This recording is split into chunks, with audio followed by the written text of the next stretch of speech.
Saudara-saudara bekerja mati-matian untuk PSI, saya pun akan bekerja keras, bekerja mati-matian untuk PSI. Inilah pernyataan Presiden ke-7 Republik Indonesia, Joko Widodo, yang menjadi bagian dari Partai Solidaritas Indonesia. Memakai pas sapu, ikat kepala khas Makassar, berwarna hitam, Joko Widodo menghadiri rapat kerja nasional Partai Solidaritas Indonesia di Makassar, Sulawesi Selatan. Dalam pidatonya, Jokowi menyebut agar menjadi partai yang kuat, PSI harus memiliki struktur yang solid hingga ke desa, bahkan sampai RT RW. Jokowi mengaku siap bekerja maksimal bersama seluruh kader. Bahkan, jika diperlukan, dia masih sanggup untuk turun ke seluruh provinsi hingga ke tingkat kecamatan. Kalau diperlukan, saya harus datang. Saya masih sanggup.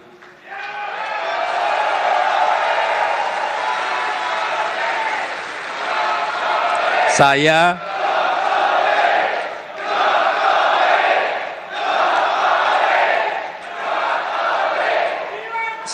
masih sanggup datang ke provinsi-provinsi. Semua provinsi. Saya masih sanggup datang ke kabupaten kota. Saya masih sanggup. Kalau perlu sampai ke kecamatan, saya masih sanggup. Politisi PSI, Valdo Maldini bilang, PSI menjadikan Jokowi sebagai role model dan inspirasi. Valdo mengakui hadirnya Jokowi membuka peluang bagi PSI untuk menjadi partai yang lebih besar. Memang betul kami menjadikan Pak Jokowi sebagai role model, ideolog, pemikir, inspirator kami gitu. Tapi kan itu juga tidak serta-merta terkonversi dalam hasil yang akan dicapai ketika pemilu. Hadirnya Pak Jokowi memang membuka ruang bagi PSI untuk lebih besar ruang kerjanya dan dibantu oleh senior-senior sudah bergabung, kami kira mudah-mudahan hasilnya lebih baik. Direktur Eksekutif Lingkar Madani, Ray Rangkuti, meragukan efek besar hadirnya Jokowi bagi PSI. Sebab elektabilitas dan popularitas Jokowi sudah tak sama seperti saat Jokowi sebagai presiden.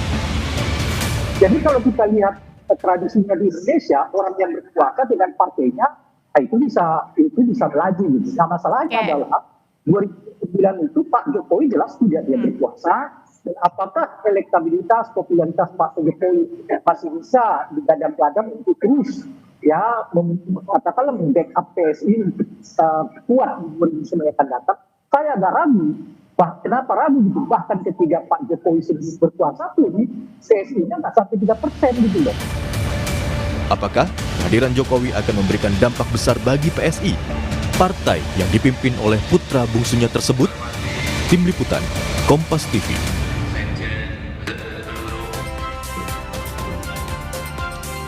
PSI berharap hadirnya Presiden ke-7 Republik Indonesia, Joko Widodo, bisa menjadikan PSI partai besar. Sejalan dengan itu, Jokowi menyatakan siap dan bekerja keras dan mati-matian bersama dengan PSI. Kemudian, apakah kehadiran Jokowi akan membawa dampak besar bagi PSI? Kita akan bahas bersama dengan Ketua DPP PSI Bidang Politik Bestari Barus dan Direktur Eksekutif Parameter Politik Indonesia, Adi Prayitno. Selamat pagi Bang Bestari, Mas Adi.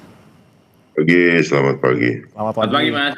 Ya, Bang Bestari, kemarin kita saksikan bersama-sama ya, Pak Jokowi memberikan motivasi gitu ya sebagai Presiden ke-7 Republik Indonesia, menyinggung soal banyak akan bergabung lagi nih dari tokoh nasional, tokoh daerah, sampai kabupaten ini akan ke PSI. Kemarin diperkenalkan juga beberapa tokoh yang resmi bergabung ke PSI gitu ya, beberapa di antaranya juga ini dari partainya Bang Bestari sebelumnya gitu, Bang Bestari. Apakah ada bocoran lagi nih? Apakah kira-kira dari partainya Bang Bestari yang sebelumnya bakal banyak yang gabung lagi nih, Bang? Ya, saya kira kemarin itu awalan saja ya, bahwa beberapa yang kemudian dijaketkan dari berbagai macam ya asal partai politik. Dan saya kira ada satu yang istimewa ya, sementara ini Bung Rusdi Mase yang masih aktif sebagai anggota DPR, bahkan kemudian menyatakan bergabung. Nah ini saya kira satu dari 15 sampai 20 lagi yang akan bergabung gitu ya. Sampai Ke 20 nih depan Bang yang Bestari. bahkan mungkin lebih kali ya.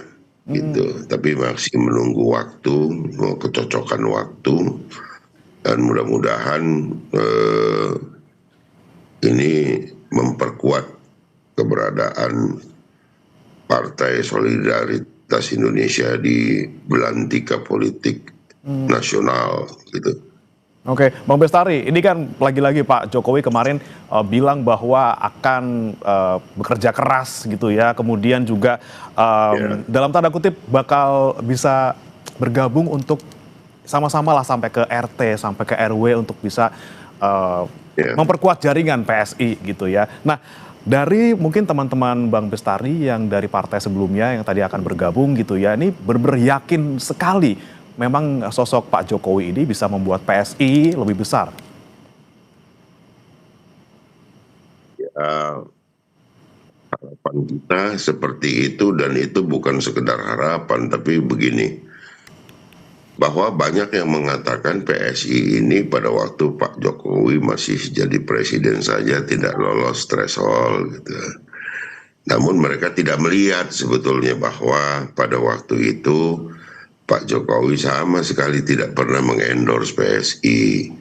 Maka khalayak itu melihat dan meyakini bahwa Pak Jokowi masih di partai yang lama, kan begitu.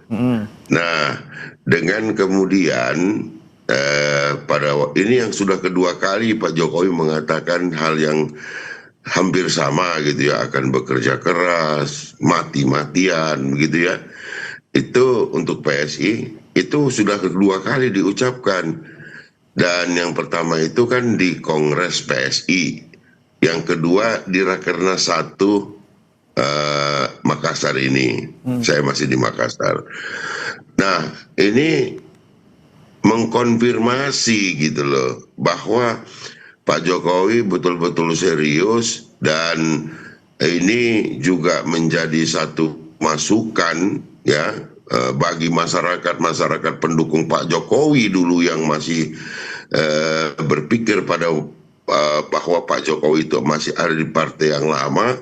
Nanti kita lihat di 2029 efeknya, approval ratingnya masih sangat tinggi Pak Jokowi, dan pernyataan yang disampaikan Pak Jokowi berulang sudah 2 kali ini pasti menjadi masukan yang sangat-sangat mencerahkan bagi seluruh pendukung Pak Jokowi kala beliau menjadi presiden gitu.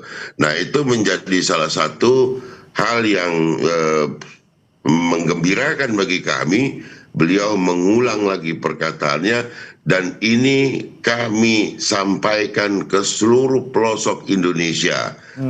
Terima kasih kepada media yang sudah menyampaikan itu, dan kami seluruh kader yang hadir berkomitmen untuk menyebarluaskan apa yang disampaikan Pak Jokowi supaya menjadi permakluman publik ke depan. Saya kira itu. Baik. Nah, ini saya mau ke Mas Adi. Mas Adi, Anda melihat kemarin motivasi yang diberikan oleh Pak Jokowi ini sepertinya lebih dari sekedar motivasi gitu ya, bukan sekedar endorsement juga gitu. Ini seakan-akan ini Pak Jokowi dari tadinya mungkin dikemudi agak belakang, sekarang udah makin ke depan gitu ya. Buktinya sekarang efeknya sudah luar biasa, walaupun belum distruktur, tapi banyak sekali yang kemudian dalam tanda kutip nih hijrah ke PSI dari partai sebelumnya. Melihatnya seperti apa, Mas Adi?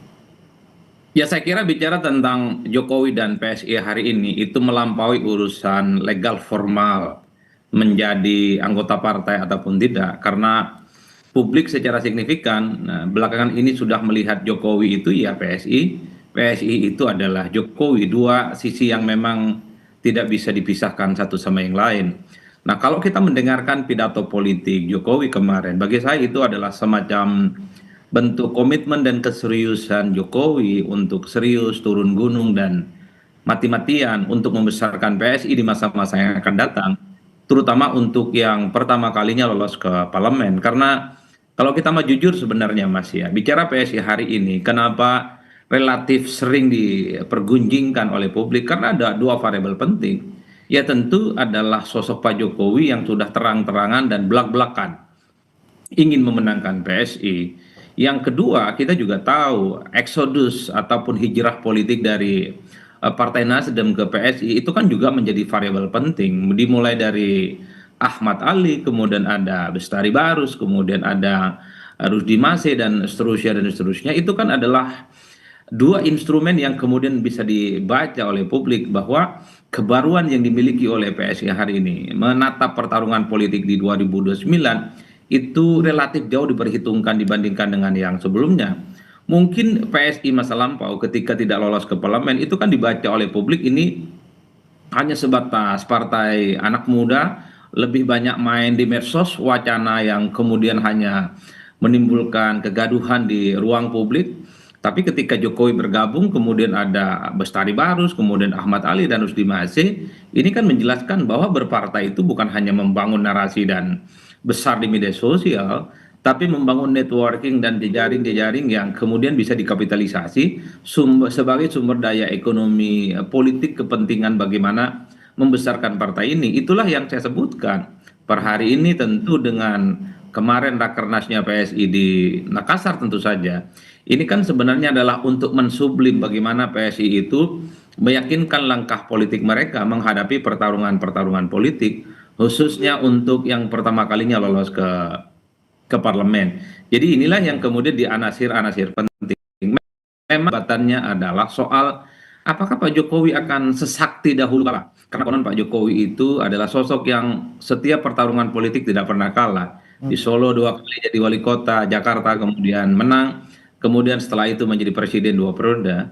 Kan banyak publik yang bertanya-tanya apakah kesaktian ini akan kembali bisa ditularkan setelah Jokowi all out berkomitmen dan berjanji untuk memenangkan PSI setelah Pak Jokowi tak lagi menjadi presiden. Kan itu pertanyaan pentingnya. Ada satu keyakinan, tentu salah satu keyakinan ini diyakini oleh kawan-kawan PSI dan Bang Bestari Barus, ya Jokowi masih sakti mandraguna sekalipun tidak lagi bersama dengan PDIP dan tidak lagi menjadi bagian dari pemerintahan sebagai presiden.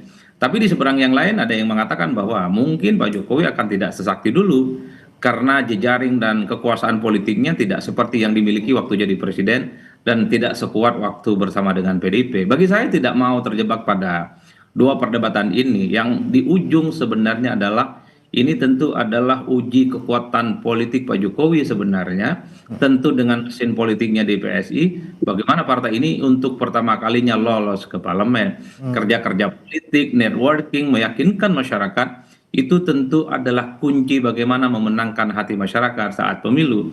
Karena kalau kita mau jujur sebenarnya, bicara tentang pileg khususnya ya, ini tentu adalah soal bagaimana kekuatan mesin politik, bagaimana struktur yang sebenarnya sudah terbangun sejak konsisten ya, mungkin dari pusat, provinsi, kabupaten, dan kota. Ini yang saya kira memang sepertinya sedang dihitung betul untuk PSI. Makanya kemarin Jokowi itu ketika memberikan, bukan sambutan bagi saya Mas, itu arahan politik coba ya. Arahan, bukan motivasi lagi ya. Kalau dibilang motivator lebih dari itu. Gitu. Istilahnya arahan politik itu kelasnya sudah tingkat dewa itu. Arahan politiknya adalah karena PSI punya mimpi besar, ingin jadi partai besar, maka strukturnya harus besar. Dari pusat, RT dan RW katanya harus dipastikan itu kuat. Jadi bagi saya ini adalah semacam pertaruhan politik bagi Pak Jokowi dan tentu pengurus-pengurus PSI bahwa di 2029 ya ini adalah pertarungan bagaimana untuk pertama kalinya lolos ke parlemen. Oke, baik. Bicara soal struktur gitu ya, Pak Jokowi bilang bahwa harus sampai ke RT, RW, bukan cuma sampai desa, kelurahan.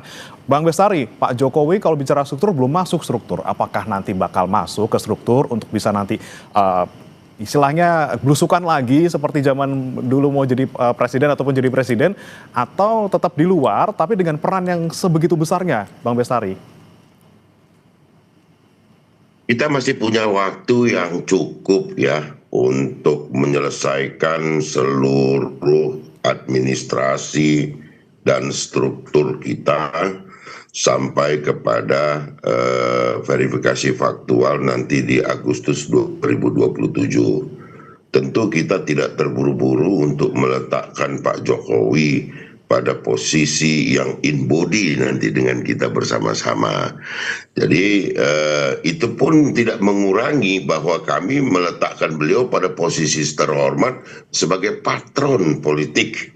Bagi kami sebagai inspirator. Nah, kalau dikatakan apakah pasti akan bergabung, saya katakan 99% itu Pak Jokowi wajib bergabung dengan PSI. Oke, Sudah berarti 2 kali menyampaikan hal-hal yang dukungan kepada PSI, dan bagi kami tentu menjadi penting setelah kami siapkan seluruh struktur ini, baru beliau ikut bersama-sama kami mewujudkan apa yang disampaikan kemarin, janjinya mati-matian turun sampai ke tingkat kecamatan bahkan pun. Saya kira itu. berarti udah pasti ya, ini kita bisa pastikan 99,9% gitu ya.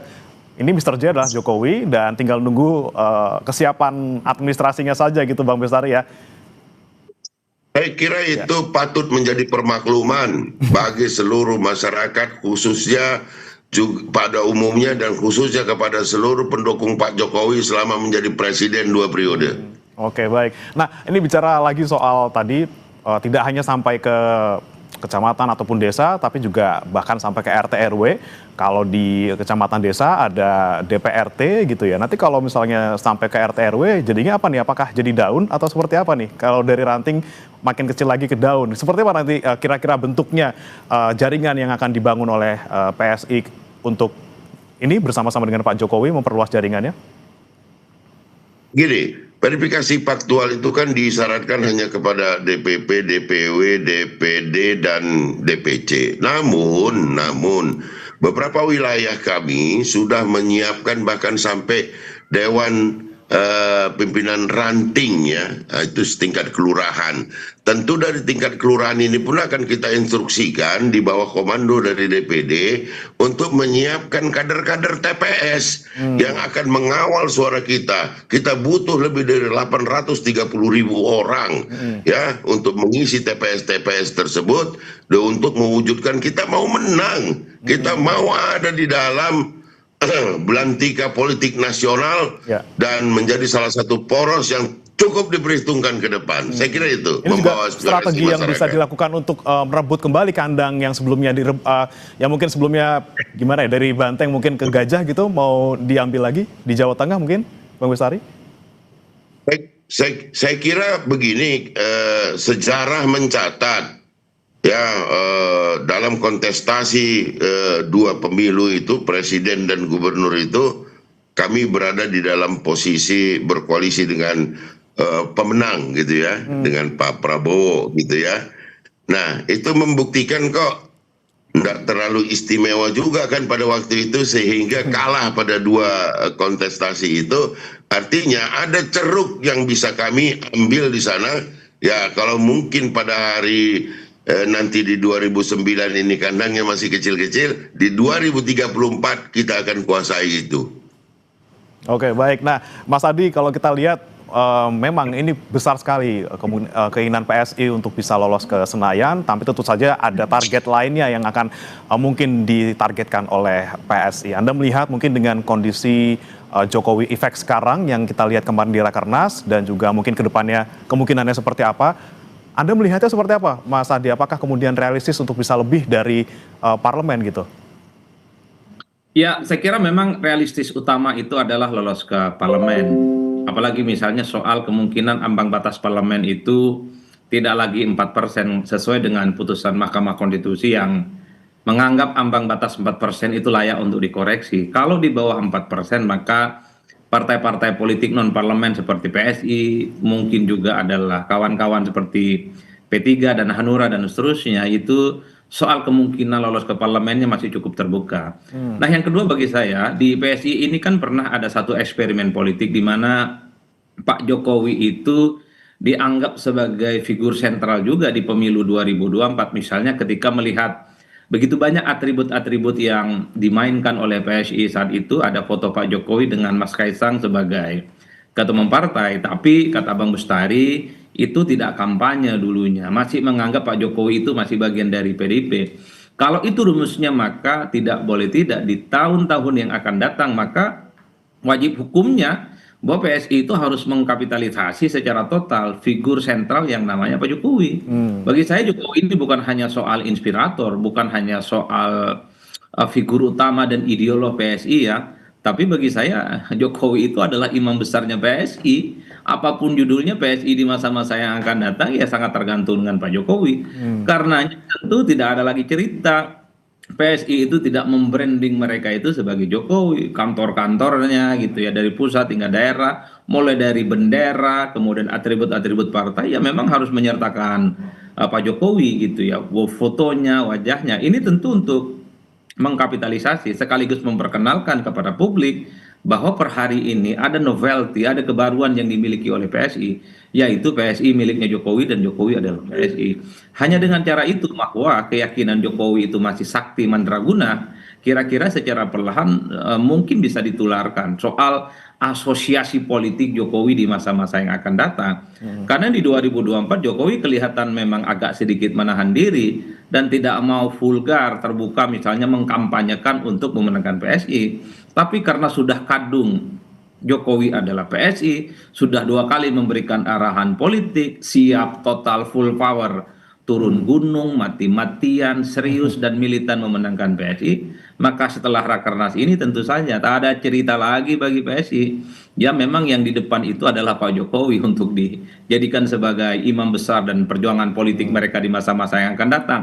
Jangan lagi setengah-setengah, jangan lagi malu-malu, ini saatnya. Karena apapun judulnya, ini yang saya sebut sebagai pertaruhan politik Pak Jokowi khususnya. Kalau PSI lolos di parlemen di 2029, maka satu-satunya sosok yang paling banyak mendapatkan apresiasi pastilah Pak Jokowi. Betul. Oke, baik. Baik, nih Bang Bestari. Bang Bestari. Tapi sebaliknya kalau nggak lolos ke parlemen, Pak Jokowi juga yang akan banyak dicari. Tentu Bang Bestari harus juga. Jadi, harus all out gitu ya. Bang Bestari juga sudah mengkonfirmasi tadi kita bisa kutip 99% gitu. Pak Jokowi bakal masuk ke struktur, tinggal nunggu administrasinya saja. Bang Bestari, lagi-lagi nih kita bicara soal kemarin pembicaraan Pak Jokowi, mungkin bukan di dalam arahannya gitu ya, tapi di luar gitu Pak. Jokowi ditanya soal target PSI di 2029, selain soal lolos parlemen juga ada target lain tapi belum dibocorin gitu loh Pak. Ini kita ngomongin soal target apa, sebenarnya apa sih yang ditargetkan PSI? Apakah mungkin Mas Gibran maju lagi di Pilpres atau seperti apa? Saya kira itu sudah tidak lagi rahasia bahwa Pak Jokowi juga sudah menyampaikan beberapa kali bahwa harapan ke depan adalah bersikap pasti gitu mendukung Pak Prabowo dan Mas Gibran 2 periode. Jadi supaya dukungan itu lebih berarti, maka PSI harus memberikan kontribusi gitu, dalam arti bahwa memberikan dukungan kepada jalannya roda pemerintahan hari ini bahkan sampai ke depan. Sederhana itu saja. Kalau untuk di parlemen, kita kemarin menggedor dengan mengisyaratkan bahwa kita akan persiapkan sampai dengan pelaksanaan nanti, pemilu nanti, dengan 10 juta anggota yang diharapkan ini bisa kali 2 gitu kan.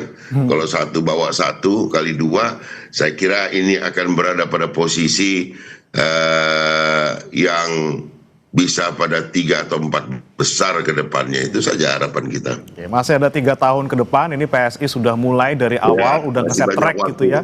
Bukan nunggu di peron lagi, sudah ngeset dari awal tracknya. Kita lihat bagaimana Jokowi efek ini bisa membuat PSI nanti berhasil di 2029 ya. Jika kemarin Anda hadir dan melihat bagaimana kami melaksanakan Rakernas, maka standarnya adalah sudah menyamai seluruh partai yang sudah berada di parlemen. Baik, luar biasa. Kita nantikan Bang Bestari. 2.500 peserta dari seluruh Indonesia. Jadi kalau saya membaca target PSI itu sederhana, lolos ke parlemen, memajukan Gibran sebagai calon wakilnya Pak Prabowo. Yang ketiga, sekalinya lolos ke parlemen, harus bisa di atas Nasdem. Itu melihat suasana hatinya Pak Bestari. Oke, target yang besar luar biasa. Kita lagi-lagi nantikan nanti di 2029 seperti apa. Terima kasih Bang Bestari Barus, Ketua DPP PSI bidang politik, dan juga Mas Adi Praetno, Direktur Eksekutif Parameter Politik Indonesia, sudah bergabung bersama kami di Sapa Indonesia Pagi. Selamat pagi. Selamat pagi Mas.